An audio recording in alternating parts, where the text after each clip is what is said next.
Siap. Terima salam.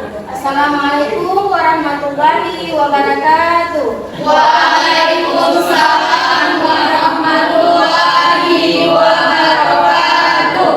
Duduk dan berdoa. Berdoa mulai. Bismillahirrahmanirrahim. Rabbi zidni ilman warzuqni fahman. Amin. Jadi semua anak ibu.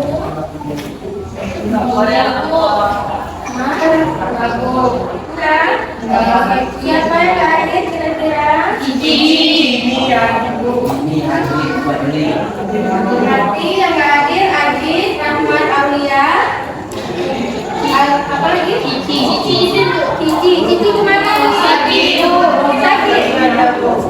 Sakit apa? Sakit telinga. Iya lagi. Udah berapa hari? Udah 2 hari katanya Bu. 2 hari. Kita doakan ya, semoga Cici cepat sembuh dan bisa bergabung sama kita lagi. Baik, Ibu lihat semuanya udah pada rapi ya, udah bersih, kelasnya juga bersih, pakaiannya juga rapi.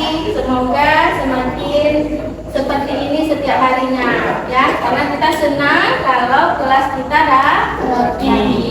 Ibu mau tanya juga nih, bagaimana kabar anak Ibu? Alhamdulillah Ibu. Baik ya, yang ada di sini baik semua? Baik. Kemarin kita itu sudah masuk materi untuk awal semesternya ya. Kira-kira nih Ibu mau tanya, ada yang masih ingat nggak materi kita kemarin? Apa judulnya? Latar belakang masuknya bangsa Eropa ke Indonesia. Iya, benar sekali. Latar belakang masuknya bangsa Eropa ke Indonesia. Nah, kira-kira masih ada yang ingat nggak latar belakangnya itu apa aja? Yang pertama, siapa? Tunjuk tangan. Jatuhnya Kekaisaran Romawi ke tangan Turki Utsmania. Iya, benar. Jatuhnya Kekaisaran Romawi ke tangan Turki Utsmania. Iya, selain itu latar belakangnya apa lagi? Konstantinopel. Jatuhnya Konstantinopel, sama ya. Jadi selama 200 tahun Bu. yang terjadi selama 200 tahun. Kemudian selain itu, ya Ibu mau tanya ini, untuk perang salib itu kira-kira perang antara siapa? Kristen dan Islam. Antara Kristen dan Islam. Antara Kristen dan Islam. Ya. Kemudian selain yang kedua tadi, apalagi latar belakang masuknya bangsa Eropa ke Indonesia? Penemuan teknologi. Penemuan teknologi. Teknologi yang canggih berupa apa coba? Kompas. Apa kompas? Apa kompas? Penunjuk arah Bu. Penunjuk arah. Iya, benar sekali ya. Kompas itu adalah penunjuk arah. Nah, karena penemuan kompas tadi, ya kan, bangsa Eropa mau menjelajahi samudra. Nah, selain itu, latar belakang yang paling mendorongnya itu apa? Apa? Iya, mendapatkan rempah-rempah. Rempahnya apa?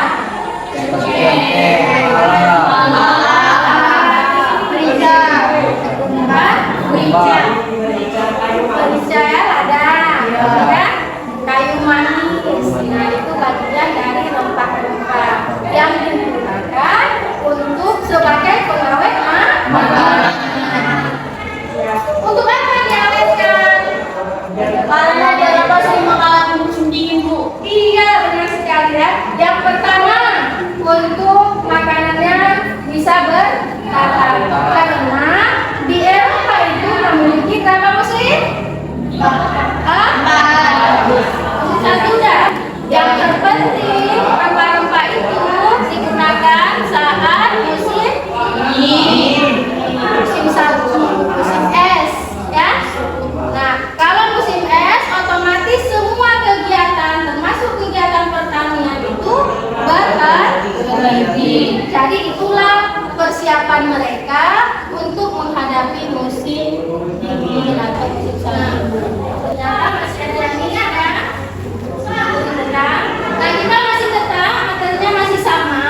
kompetensi dasar, yaitu ada 3.5.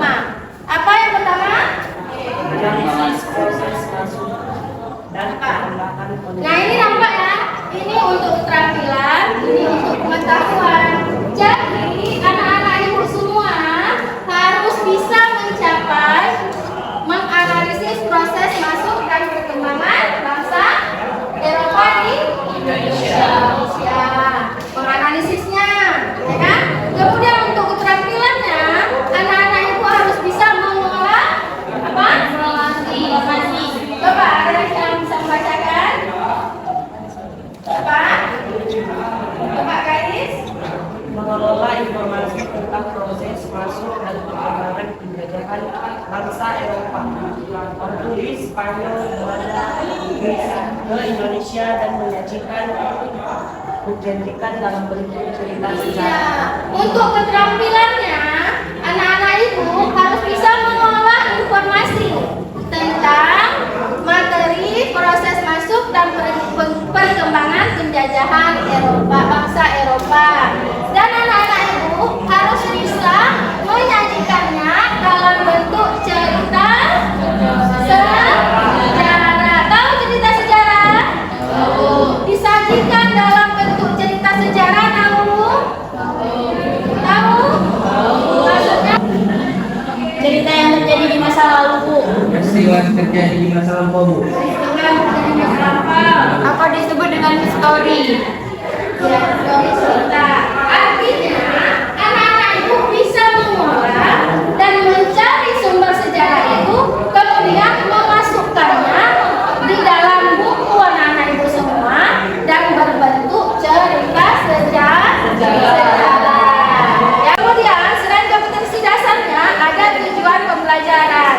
Nah, di sini setelah kita diskusi, ya kan, dan menggali informasi, nah anak-anak ibu itu diharapkan bisa memahami dan menentukan latar belakang masuknya bangsa Eropa ke Indonesia dengan benar. Ya, yang kedua, menganalisis dan menentukan tujuan masuknya bangsa Eropa di Indonesia dengan baik dan benar. Yang ketiga, mengukurkan dan menyajikan perkembangan penjajahan bangsa Eropa di Indonesia dengan baik dan percaya diri. Nah, ya, nih tujuannya. Tujuannya, ibu mau anak-anak ibu semua bisa memahami dan menentukan latar belakang masuknya bangsa Eropa ke Indonesia seperti lanjutan materi yang kemarin, ya. Nih bisa dipahami, udah dipahami, bisa ditentukan apa-apa saja latar belakangnya. Nah, tadi bisa kita lihat ya, udah dipahami, bisa ditentukan yang satu latar belakangnya apa, kedua apa, yang menuju masuknya bangsa Eropa ke Indonesia. Ya, berarti anak-anak ibu udah bagus. Nah, yang kedua, ini apa? Menganalisis dan menentukan. Nah, inilah nanti akan kita kerjakan. Ya, menganalisis dan menentukan tujuannya. Kemudian setelah dianalisis, ditentukan, kemudian menguraikan dan menyajikan. Ya, diuraikan dan menyajikan kamu apa? Diuraikan? Tidak dijelaskan semuanya, dan dipahami semuanya. Kemudian sudah paham, sudah diuraikan, harus dipresentasikan. Nah, berhubung kita hari ini pakai media podcast, ya kan? Jadi anak-anak ibu nanti akan ibu tugaskan untuk membentuk kelompok. Kelompok menjadi 2 kelompok. Kelompok 1 itu tugasnya sebagai narasumber, dan kelompok 2 bertugas menjadi pewawancara. Nah, ya, nanti wawancarai kawannya. Nah, untuk sekarang anak-anak ibu membentuk kelompoknya menjadi 2 kelompok. Ibu kasih waktu untuk mencari pertanyaan dan sekaligus jawabannya.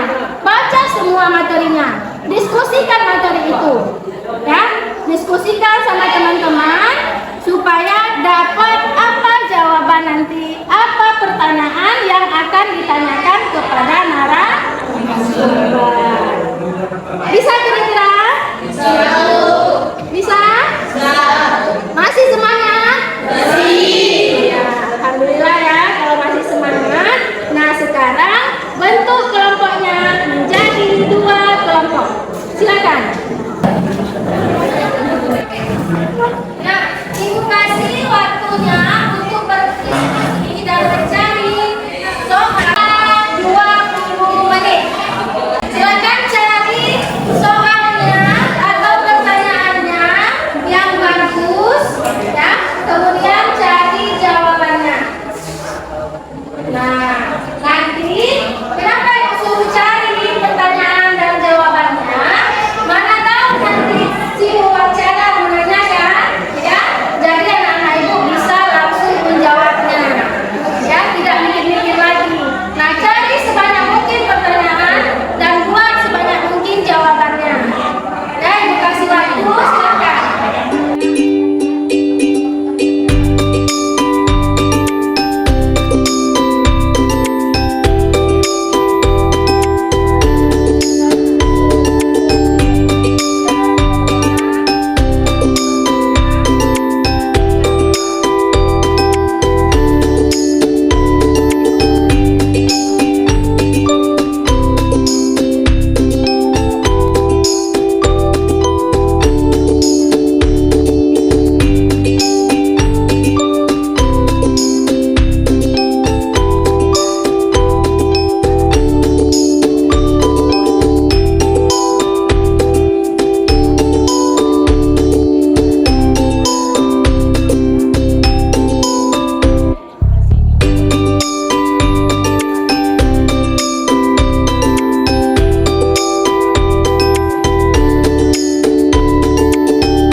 Ibu mau setiap kelompok mengutus 1 orang untuk mencari narasumber dan 1 kelompok menjadi pewawancara.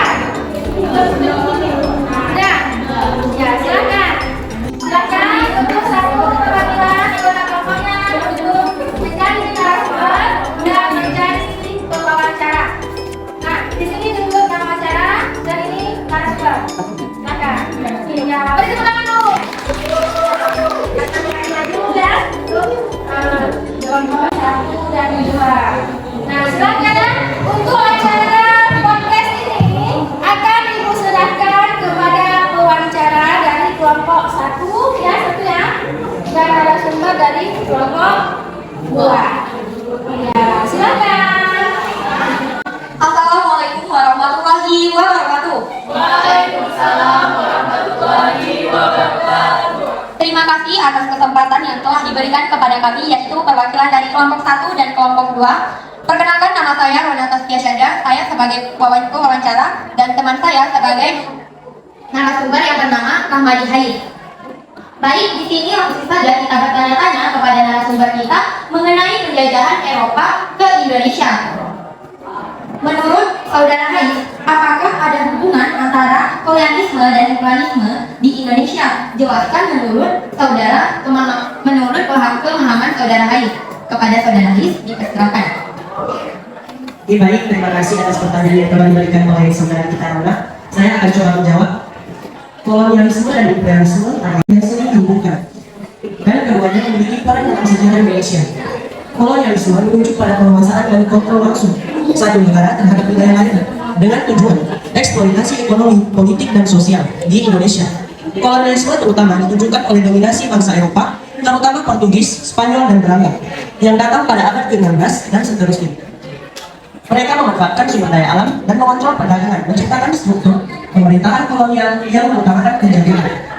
Sedangkan imperialisme, di sisi lain, adalah upaya untuk memperluas kekuasaan dan pengaruh suatu negara melalui dominasi politik atau ekonomi terhadap negara-negara lain.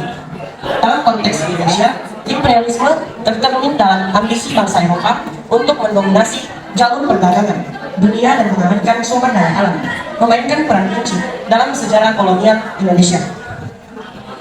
Hubungan antara kolonialisme dan imperialisme di Indonesia adalah bahwa kolonialisme merupakan implementasi konkret dan imperialisme menciptakan dorongan untuk menguasai dan mengendalikan wilayah-wilayah baru. Oke, baik, terima kasih. Hanya itu jawaban yang dapat saya berikan kepada saudari Rona. Saya kembalikan ke Rona. Baik, selanjutnya pertanyaan terakhir. Menurut Hais, pada tahun keberapakah Eropa datang ke Indonesia? Belanda datang pertama kali ke Indonesia pada tahun 1596 di bawah kepemimpinan Cornelis de Houtman di Banten. Lalu kedatangan yang kedua dipimpin oleh Jacob Cornelis van Heck pada tahun 1598 sampai 16.000. Baik, terima kasih kepada saudari Rahmadi yang telah memberikan jawaban yang sangat bagus dan mudah dipahami. Baiklah, marilah kita memberikan aplaus kepada saudara Rahmadi Hais. Baiklah, sekian podcast dari kami. Saya Ronata Setiasada sebagai wawancara dan teman saya sebagai narasumber Rahmadi Hais. Kami tutup podcast pada hari ini. Saya tutup dengan doa. Wabillahi taufiq wal hidayah. Wassalamualaikum warahmatullahi wabarakatuh.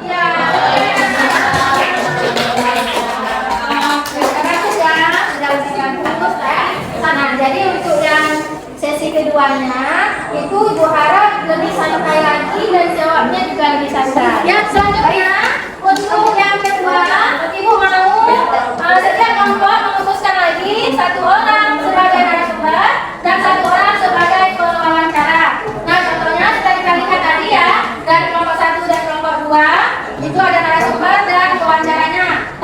Ya, silakan.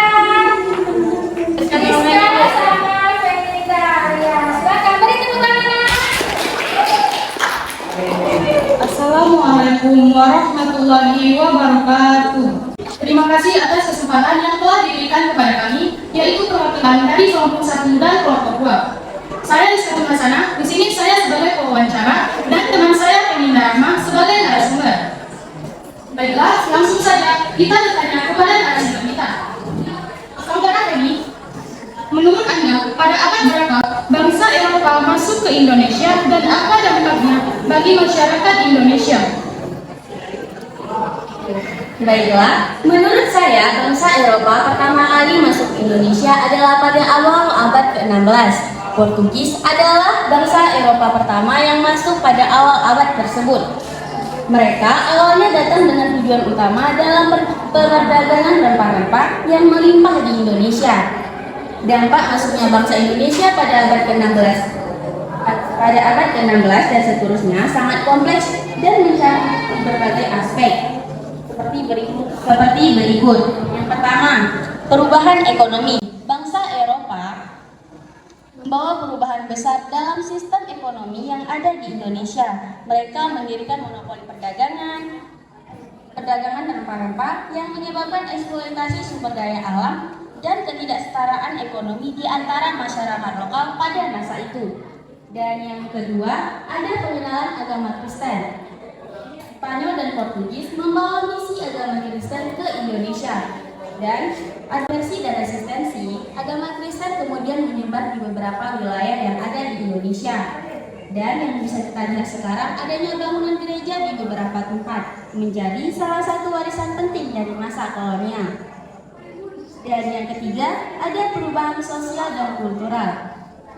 Kontak dengan budaya Eropa membawa perubahan baik pada bidang sosial dan kultural. Seperti yang tercermin pada sekarang adalah seni, arsitektur, gaya bahasa, dan gaya hidup di beberapa wilayah yang ada di Indonesia sekarang ini. Dan ada juga penindasan dan eksploitasi. Bangsa Eropa sering melakukan penindasan terhadap masyarakat lokal seperti kerja paksa, monopoli perdagangan, dan eksploitasi sumber daya alam adalah contoh-contoh dari praktik penjajahan yang menyebabkan penderitaan bagi masyarakat Indonesia pada masa itu. Dan Ada juga perubahan politik. Bangsa Eropa mendirikan pemerintahan kolonial di Indonesia yang mempengaruhi struktur politik dan pemerintahan lokal. Penguasaan politik ini menghasilkan ketidakstabilan dan ketidakpuasan di antara masyarakat lokal. Dan yang terakhir, ada pertanian dan ekonomi tradisional. Sistem pertanian dan ekonomi tradisional pada masa itu diubah oleh praktik kolonial seperti pengenalan tanaman baru, sistem tanam paksa, dan monopoli perdagangan, merubah lanskap pertanian dan perekonomian lokal pada masa itu. Nah, dampak-dampak yang saya sebutkan ini menciptakan masa sejarah yang sangat kompleks dan beragam di Indonesia. Proses kolonialisasi membentuk dinamika sosial, ekonomi, dan politik yang masih dirasakan hingga saat ini. Dan perjuangan dan pahlawan dan masyarakat pada masa itu pun membuahkan hasil untuk mendapatkan kemerdekaan yang kita selalu peringati setiap tahunnya, yaitu pada tanggal 17 Agustus tahun 1945 adalah hasil dari pengalaman panjang pada masa kolonial. Baiklah, terima kasih kepada Saudari Penny yang telah menjawab pertanyaan dengan sangat bagus dan mudah dipahami. Selanjutnya, pertanyaan ialah apa itu perjanjian Saragossa? Baiklah, perjanjian Saragossa adalah kesepakatan yang dibuat pada tahun 1529 untuk menyelesaikan perselisihan antara dua kekuatan besar yang ada di Eropa, yaitu antara Portugis dan Spanyol. Karena sama-sama saling melanggar peraturan yang tertulis pada perjanjian Tordesillas dan membuat kedua belah pihak saling tidak terima ketika ditegur oleh pihak lain. Dan perjanjian Saragossa adalah perjanjian perdamaian antara Portugis dan Spanyol. Baiklah, pertanyaan terakhir yaitu apa yang dimaksud dengan 3G? Baiklah, 3G adalah sebuah layanan bangsa Eropa masuk ke Indonesia, yaitu adalah Gold, Gospel, dan Glory. Pertama ada Gold. Gold adalah semboyan penjelajahan Eropa yang diartikan sebagai keinginan untuk mencari kekayaan. Kekayaan yang dicari oleh bangsa Eropa adalah rempah-rempah seperti pala, cengkeh, kayu manis, keluarga, hingga kunyit. Hal ini dikarenakan pada abad ke-16 di Eropa ada rempah-rempah sangat mahal dan diibaratkan semahal emas. Bangsa Eropa sangat membutuhkan rempah untuk industri obat-obatan dan bulu masa. Gold juga bisa diartikan untuk memperoleh kekayaan di wilayah yang ditemukan. Dan yang kedua ada gospel. Gospel adalah semboyan yang diartikan sebagai keinginan untuk pelibatan agama Nasrani.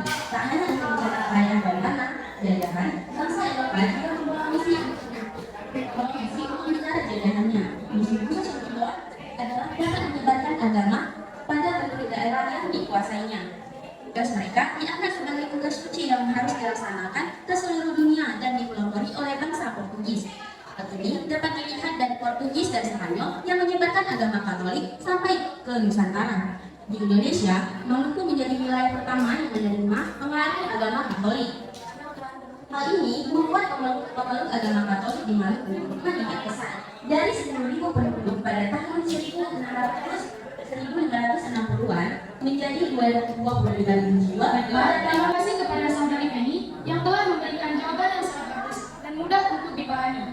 Mari kita berikan apresiasi pada teman kita Penny.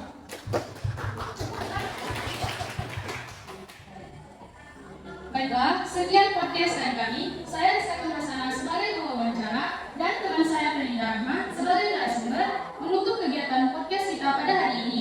Kami tutup dengan doa. Wabillahi taufiq wal hidayah. Wassalamualaikum warahmatullahi wabarakatuh. Waalaikumsalam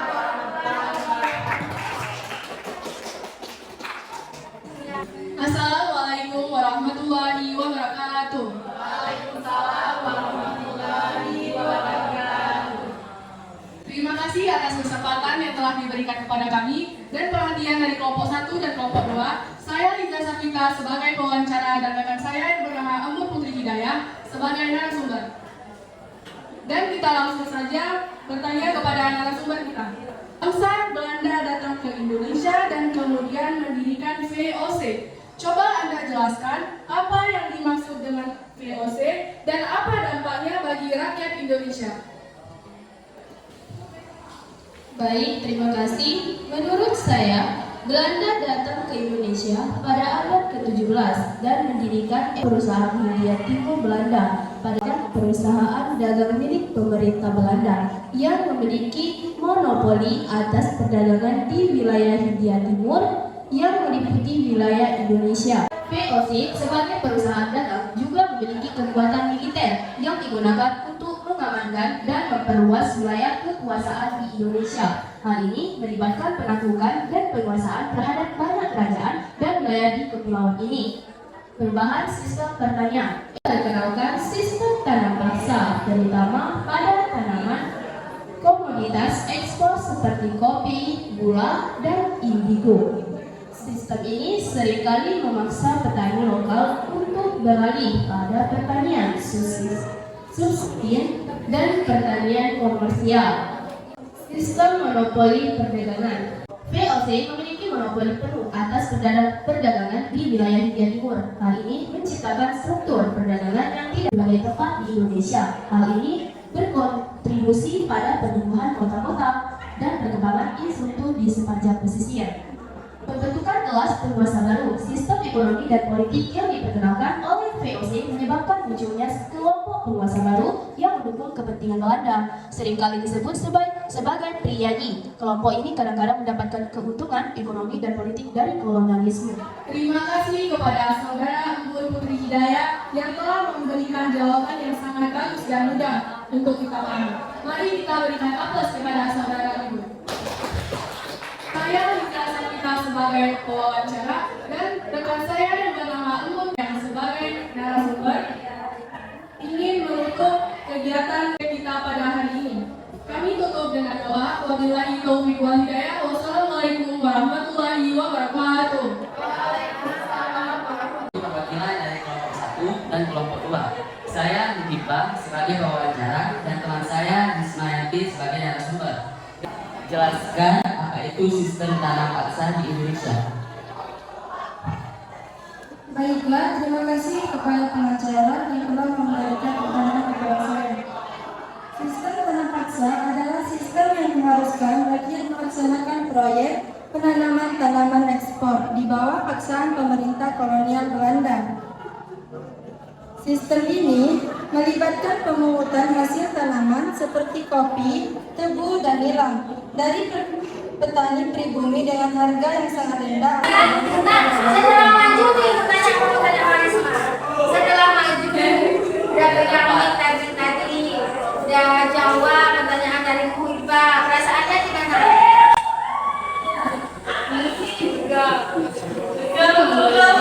Benar? Ya, lagi. Kesempatan ke depan ya. Tepuk tangan itu. Semoga yang malu-malu, yang belum percaya diri, itu rasa percaya dirinya bisa kembali lagi ya. Kalau kita percaya diri,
negatif yang disebabkan oleh bangsa Eropa setelah masuknya ke Indonesia, seperti perubahan ekonomi yang ada di Indonesia, pengenalan agama Kristen, perubahan sosial dan kultural, penindasan dan eksploitasi pada masa itu, perubahan politik, dan perubahan dalam pertanian dan ekonomi tradisional. Iya benar.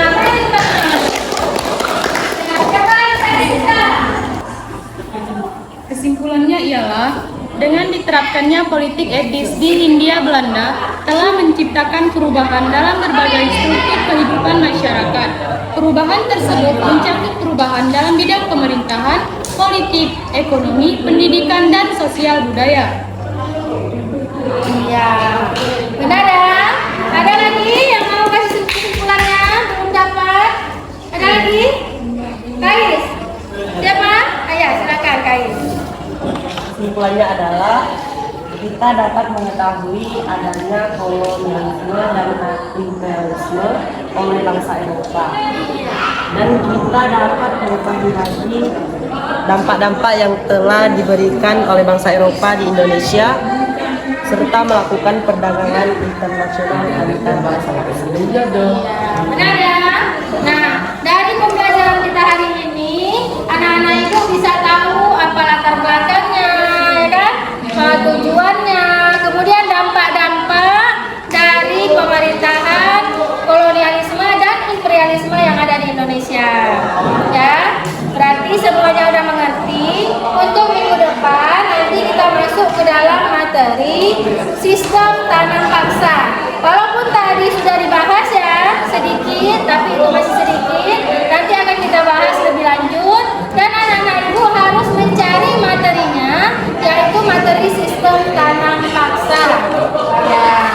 Nah, untuk hari ini karena kesimpulannya sudah dapat, nah supaya ibu harap untuk kedepannya anak-anak ibu lebih aktif lagi, lebih mau mengeluarkan pendapat, lebih mau bertanya, lebih mau menjawab pertanyaan kawannya, ya, supaya lebih aktif lagi, supaya bisa menambah percaya dirinya. Itu banyak-banyak membaca, ya, literasi, ya, banyak-banyak membaca karena